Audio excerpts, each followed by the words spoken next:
باز باز منتوار سلامت مرے رے آباد مرے رے. ہم آپ کو صرف یہ بتانے آئے ہیں کہ ہم پاکستان سے ہو کر کار عبداللہ خان، میراب خان اور میر نصیر خان نوری کے دیس میں واپس آ گئے ہیں، اس خاک کو سلام کرنے جس نے یہ جذبے پیدا کیے، جس نے ان ماؤں کو ہمت دی، بہنوں کو ہمت دی، اور آج ان کی جرت، ان کی ہمت نے سب کو بوکلا دیا ہے. وہ سارے پریشان ہیں کہ ہم ان سے کس طرح ان ٹرین کو کس طرح خاموش کریں. یہ عوامی غبار کبھی صدیوں میں اٹھتے ہیں، کبھی پلک جھپک کے اٹھتے ہیں. آپ کو یاد ہوگا کہ جب نواب اکبر خان بگٹی کو شہید کیا گیا، اس کے بعد جو لہر اٹھی اور جس طرح سے بلوچ عوام نے اپنا وہ جذبہ دکھایا تو ساری اسٹیبلشمنٹ خوفزدہ ہو گئی، پریشان ہو گئی.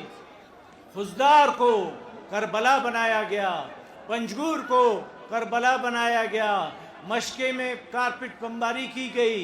اسی طرح مختلف علاقوں کو بلوچوں کے لیے رہنے کے قابل نہیں بنایا گیا. اس زمانے میں جو خزدار کے ڈیتھ اسکواڈ تھے، جو لوگوں کو شہید کرتے تھے، اکٹھے دو بھائیوں کو مارتے تھے، تین بھائیوں کو مارتے تھے، لوگ ڈر کے مارے ان کے نام نہیں لے سکتے تھے اور فاتحہ خوانی نہیں کر سکتے تھے. اور وہ ڈیتھ اسکواڈ کے لوگ یہ کہتے تھے کہ ہم خزدار کو یہاں سے منتقل کریں گے، پورے خزدار کو. لیکن میں ابراوی کے ایک شعر میں ان کو کہنا چاہتا ہوں کہ منو توفق نائے، منو توفق نائے، من خزدار نا اف. تو آج خزدار پہلے سے زیادہ آگے ہے، پہلے سے زیادہ ترقی کر رہی ہے. تو ہم ضرور اسلام آباد گئے، جو بقول نواب بگٹی کے نہ وہاں اسلام ہے نہ آباد ہے، اور ہم نے وہاں جو کچھ دیکھا وہ آپ کے سامنے رکھیں گے. اس سے قبل جب ذوالفقار علی بھٹو کو گرفتار کیا گیا ضیاء الحق کے زمانے میں، تو نصرت بھٹو بھی اسلام آباد گئیں، خالی ہاتھ آئیں. تو ان کے لیے جوہر میر نے کچھ اشعار لکھے جن کو انور ساجدی نے اپنے کالم میں جگہ دی. وہی اشعار میں آج ان ماؤں بہنوں کے لیے نظر کرتا ہوں، جس کا عنوان جوہر میر نے دیا تھا کوفے سے واپسی. میں اسلام آباد کے کوفے سے، میں اسلام آباد کے کوفے سے سندھ مدینہ آئی ہوں، میں اسلام آباد کے کوفے سے سندھ مدینہ آئی ہوں. مت پوچھ کے کیا کو کر آئی ہوں، مت پوچھ کے کیا لے کر آئی ہوں.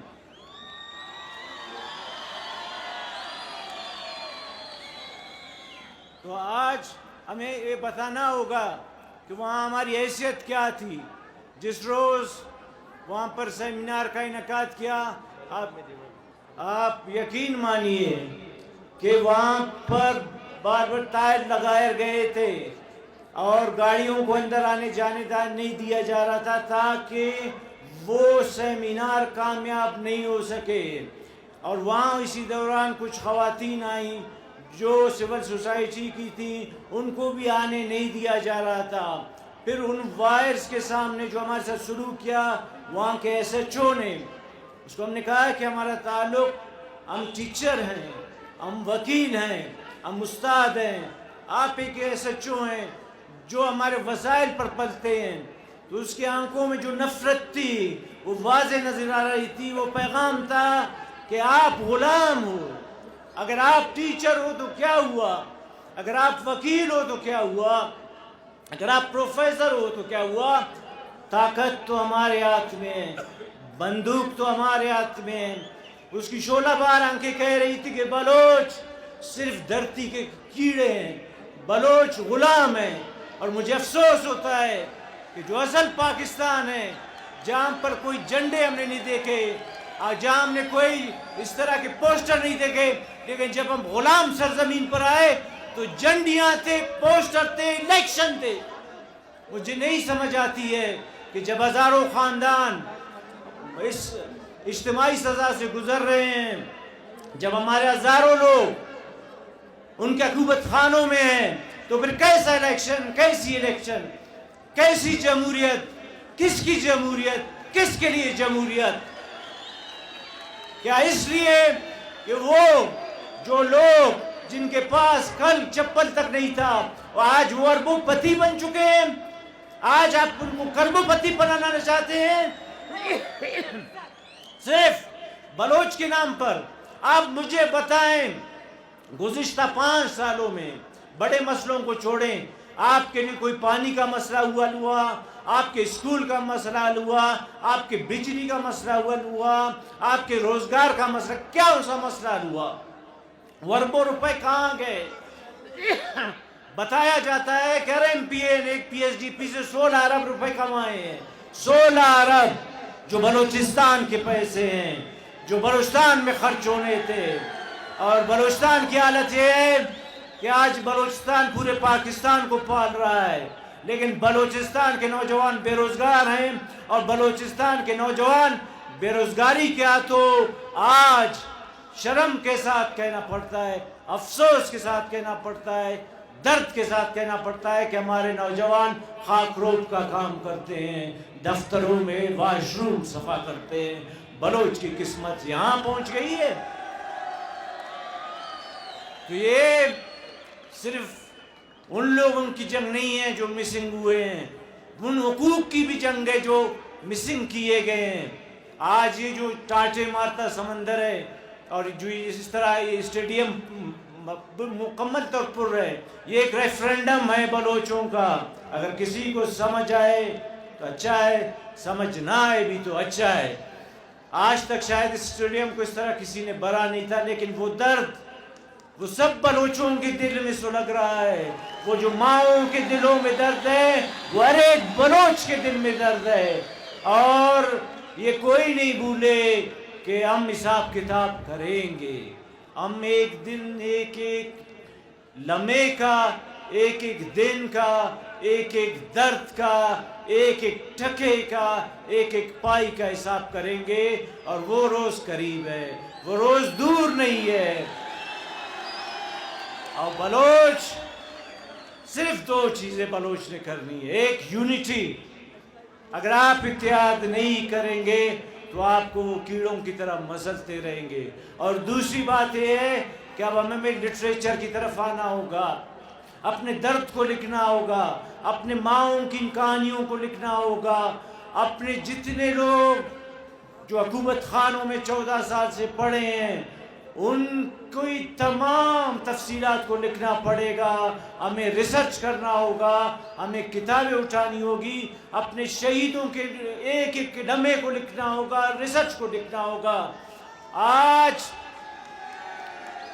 جو یہ کاروان ہے، جو ڈیرہ سے لے کر تونسا شریف سے لے کر لیاری تک جو عوام اٹھ کھڑے ہوئے ہیں، اس لیے اٹھ نہیں کھڑے ہوئے ہیں کہ انہیں کوئی مراعات چاہیے، انہیں بلوچ کا تشخص چاہیے، انہیں بلوچ کے ان پیاروں کی بازیابی چاہیے۔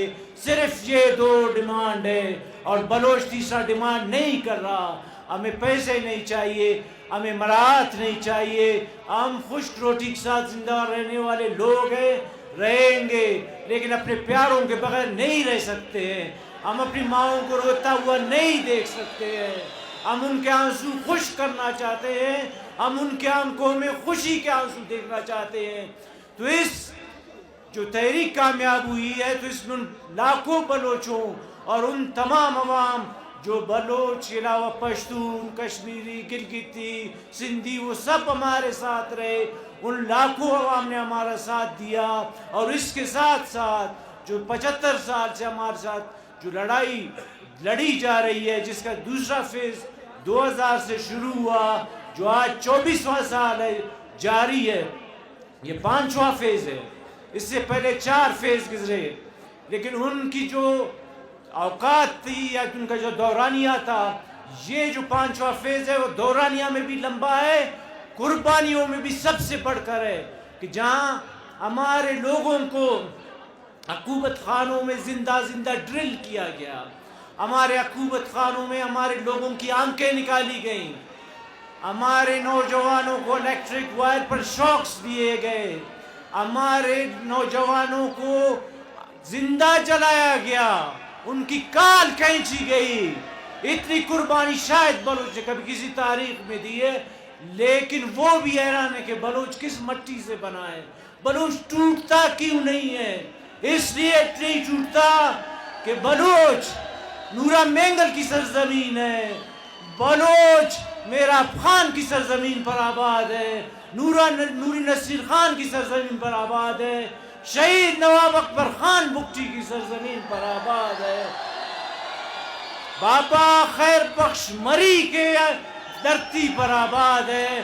وہ بابا خیر بخش مری ہم سے قریب ہے، آج وہ اپنے آخری آرام گاہ میں اپنی دھیمی مسکراہٹ کے ساتھ اپنے بچوں کو دیکھ رہا ہوگا اور خوش ہو رہا ہوگا کہ میں نے بلوچوں کو جو پیغام دیا وہ پیغام بلوچ سمجھ گئے۔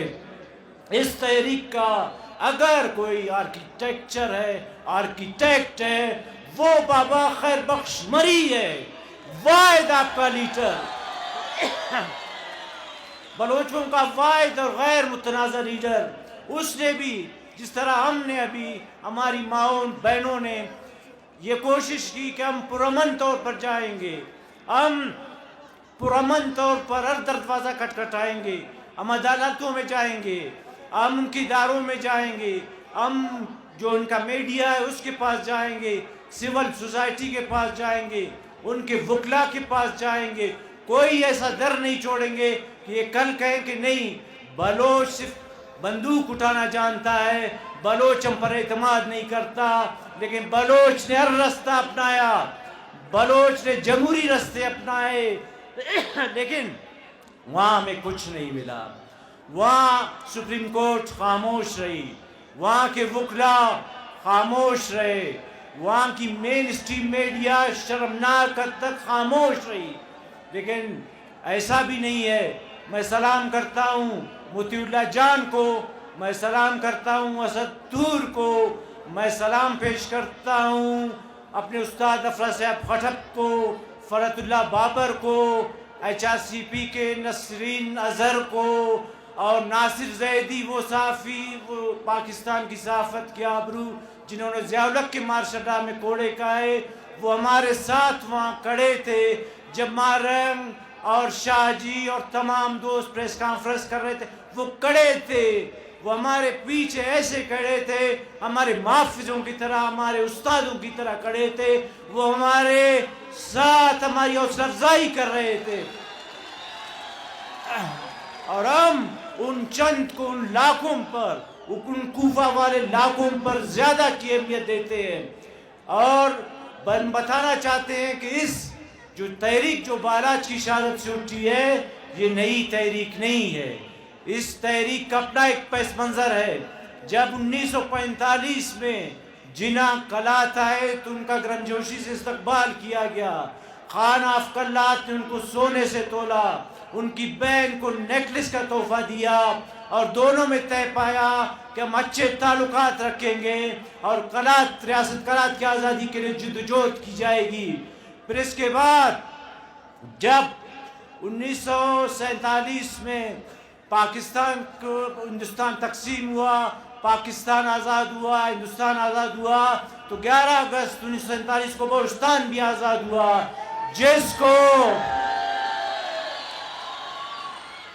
دنیا کے ساتھ ساتھ پاکستان نے اپنی ٹریٹی کے ذریعے مانا اور بلوچستان کی آزادی کو قبول کیا، تسلیم کیا کہ بلوچستان ایک آزاد مملکت ہے۔ اور اس کے بعد بلوچستان میں الیکشن کرائے گئے دارالعوام دارالخواص میں، جنہوں نے علاق کے تجویز کو مسترد کر دیا۔ وہ 227 دن بلوچستان آزاد رہا، لیکن لوگ اس لیے نہیں جانتے کہ ہماری نصابوں میں جھوٹ بھرا ہوا ہے۔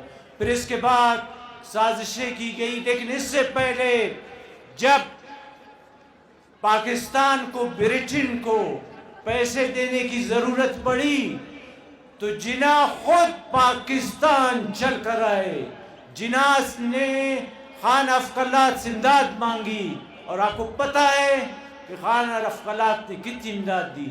خانہ افقلات نے 1300 کلو سونا پاکستان کو امداد دیا کہ اپنی معاشی حالت سنبھالے. شہید نواب بگٹی نے پاکستان کو سوئی گیس دی جس سے اس کا اقتصادی پہیہ چلا. پاکستان کوئی زرعی ملک نہیں ہے. پاکستان کی جو معیشت ہے وہ سوئی گیس بیسڈ ہے. لیکن ان لوگوں نے جو اپنے محسنوں کے ساتھ کیا وہ تاریخ درج ہے. خانہ افقلات کے ساتھ کیا ہوا, شہید نواب اکبر خان بگٹی کے ساتھ کیا ہوا. بلوچ نواب شہید اکبر خان بگٹی کے ساتھ مذاکرات کے باوجود ان پر حملے کیے گئے, ان کو جان سے مارنے کی کوشش کی.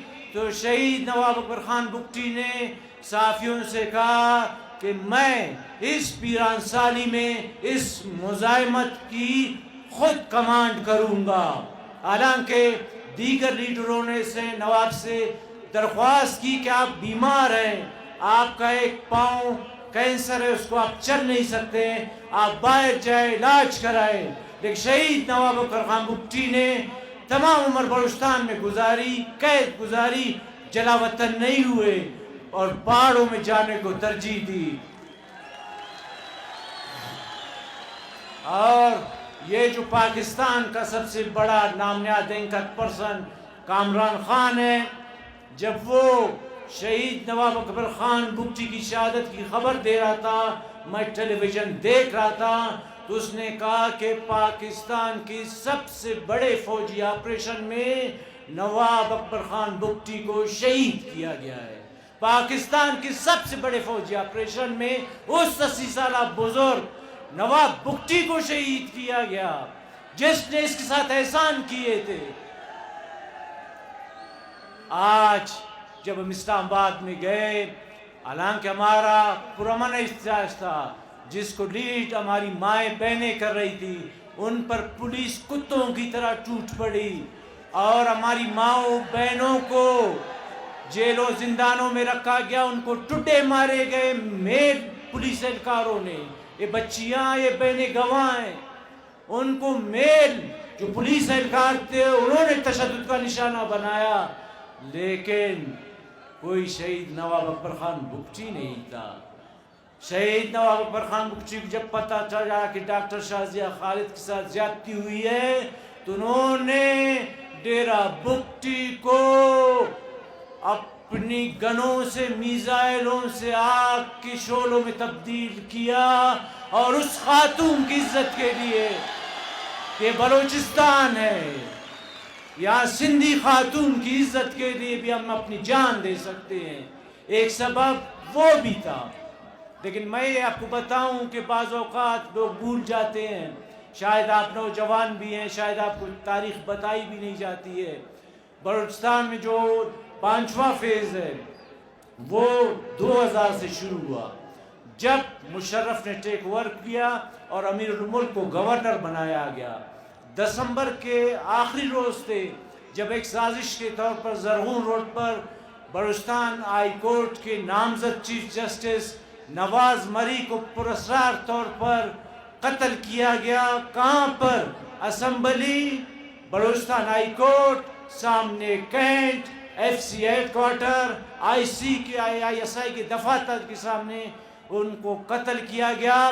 اور اس کا الزام پہلے نامعلوم افراد پہ لگایا گیا, پھر دوسرا ایف آئی آر کاٹا گیا جس میں بابا خیر بخش مری کے بیٹوں کو نامزد کیا گیا, پھر تیسری ایف آئی آر کاٹی گئی جس میں بابا خیر بخش مری کو نامزد کیا گیا کہ بابا خیر بخش مری نے نواز مری کو قتل کیا ہے, جو جھوٹ تھا.